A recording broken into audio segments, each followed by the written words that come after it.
क्या आप जानते हैं कि जहन्नम के 7 दर्जे होते हैं और हर दर्जा इंसान की अपने आमाल का नतीजा होता है। पहला दर्जा जहन्नम कहलाता है। ये उन गुनाहगार मुसलमानों के लिए है जो शर्म और नदामत में होंगे, लेकिन जिनके लिए तौबा का दरवाज़ा अभी बंद नहीं। दूसरा दर्जा लज़ा है।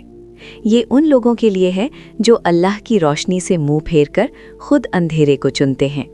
तीसरा दर्जा हुतामा है। यहाँ वो लोग होंगे जो माल और तकब्बुर में इतना डूब गए कि आग उनकी दौलत और हुरूर दोनों को पीस कर रख देगी। चौथा दर्जा सईर कहलाता है। ये उनके लिए है जो सच सामने आने के बावजूद उसे झुठलाते रहे। पांचवा दर्जा सकर है।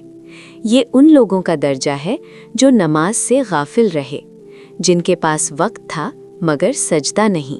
छठा दर्जा जहीम है।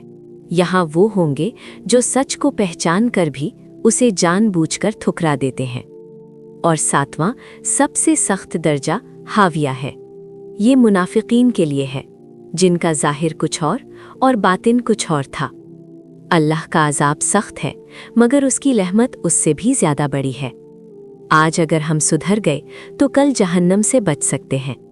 अगर ये पैगाम आपके दिल को छू गया हो तो इस वीडियो को ज़रूर शेयर करें, ताकि और लोग भी याद दहानी हासिल कर सकें।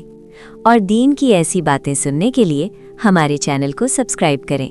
जज़ाकल्लाह खैर।